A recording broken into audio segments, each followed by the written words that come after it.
Hey, this is Dave Pryor. Welcome to Leading Agile booth here at Agile 2018, day 89 of the conference. We're doing live interviews all week long with speakers and thought leaders and folks who are here and people that create all the stuff that we do. One of them is here right now, Scott Ambler. Scott, thanks for coming. Hey, thank you. Before we start, let's say hi to Olivia. Hey, Olivia, how you doing? I love the post about Olivia. Thank you. Olivia's my daughter. Yes, we should probably provide some context. So, you did a talk on Tuesday called Database DevOps Strategies to Address DevOps Last Mile. I did. I'm not going near that because I'm going to sound like an idiot. It's too bad it was awesome. I'm sure it was. I'm sure if I'd gone, it would have been very informative. But I want to ask you a question about Agile Architecture. So that was yesterday. Agile Architecture, Mindset, Skills, and Practices. Yep. The question, I'm going to ask it the way my students always ask it, or they write it in the parking lot. Yeah. Where does architecture fit in? Because they're still of the mindset that the architecture got to do all that stuff before anything happens. Yeah, no, so it fits in all through the life cycle. Okay. And so one of the things we did in the workshop yesterday was we tried to answer 3 questions. Okay. The first one was, how do we do architecture at the beginning of a project or initiating a team? How do we bring architecture skills into the team? Okay. And how do we evolve the architecture over time? Okay. And what we did in the exercises was I basically gave them several options and we compared and contrasted them. Okay. And the short story is it depends. Okay. And so we explored, there you go, it depends, you're done. But we explored, so in Disciplined Agile we believe in, there's no such thing as a best practice, that any given strategy has advantages and disadvantages, and that you need to understand when to use a strategy and when not to. Okay. So for each question, the teams explored different scenarios, and we explored. And so we asked ourselves, what's the advantage of each strategy? So for initial architecture, we looked at no modeling at all. Okay. We looked at lightweight modeling, and we looked at heavyweight modeling. Okay. And what we found, as you'd expect, was... Can you explain what each one of those is? Oh, yeah. Well, so no modeling as well. No modeling. Just jump right into the code. Yeah, no thinking at all. Let's just jump into the code. Yeah. The second one, lightweight modeling, is all about, let's go to the whiteboard, talk it out. So I spend a couple days up front, depending on how complicated things are. Yeah, sketch it out, post-it notes, whatever's good for you. And then the third is, let's model the living heck out of this. We'll try to think all the details through at the beginning, and so we need detailed requirements, all this stuff. So, and sure enough, what we found is that each strategy has advantages and disadvantages. In this case, the middle of the road one, lightweight modeling, tends to work out a little bit better on average. Because you have more freedom. Yeah, well, more freedom, and it's just, extremes generally are bad. So no modeling and heavyweight modeling are both extremes.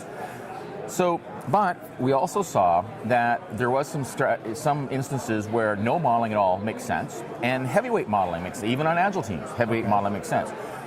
Because one of the things I asked each team to do was tell me, if you can come up with a reasonable scenario, when would that strategy make sense? Okay. And the answer was that there was. So what's an example for no modeling? When you've got a very simple problem, when you've done it like a million times before, and stuff like that, or when you're running an experiment. Okay. So that's the thing. So I'm actually going to I'm in the process of writing up the results, because I took pictures of all the learning canvases. So I'm writing up for the Disciplined Agile delivery blog, and I actually do the same for the database DevOps one too. So, awesome. Yeah. Okay, so they're going to be able to go to, where do you want me to go to find it? DisciplinedAgileDelivery.com. Okay. We should also mention that you are the father of Disciplined Agile. Yeah, myself and Mark Lyons, we lead the development of it. Okay, and how do you, for the folks that are watching that aren't familiar with it, how do you explain what that is? So in many ways, Disciplined Agile is the it depends framework. Okay. So our philosophy is that context counts. Okay. That if you want to own your own process, if you want to choose your your way of working, then you need to have options. And so a lot of these methods and frameworks that they've got very prescriptive. They got one way of doing things.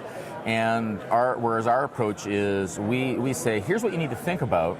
Here's a bunch of good choices, and here's the trade-offs of those choices. Okay. So you choose your way of working depending on the situation that you face, depending on the best that you can do as a team, because you got a certain level of skill, certain culture, and you might not be able to do the best strategy, but you can do the best you can do. So, and then maybe get better over time. So that's what the framework's all about.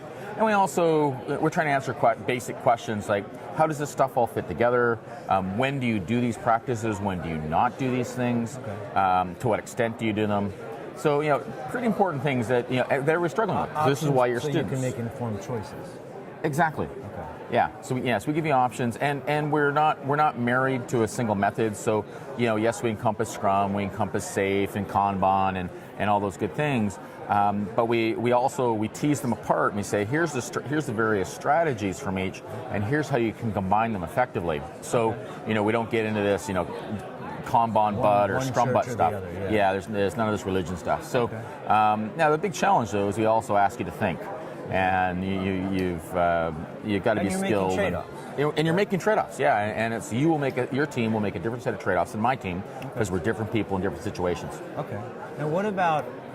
I'm going to try to say it as not sarcastically as possible, but I don't think I'm just going to give up. So up in the special tower, that's where the architect lives. Yeah. And the architect, some. Yeah.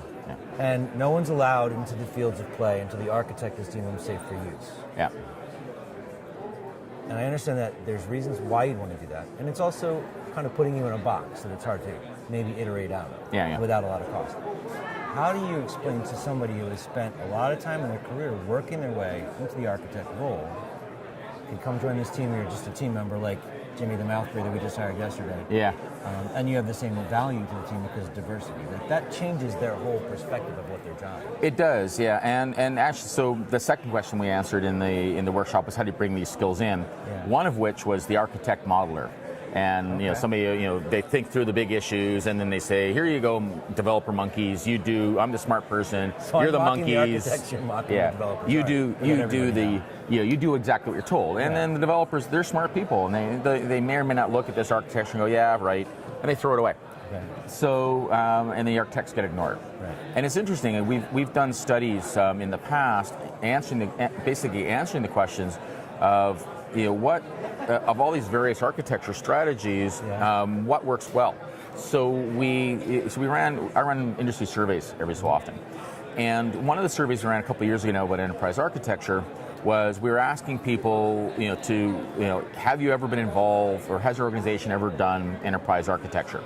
And then if the answer was no, then they got kicked out of the survey. But so for the people that had been involved, we then asked the question: so the last organization you were involved with that did this. Would you say that this was a success or a failure?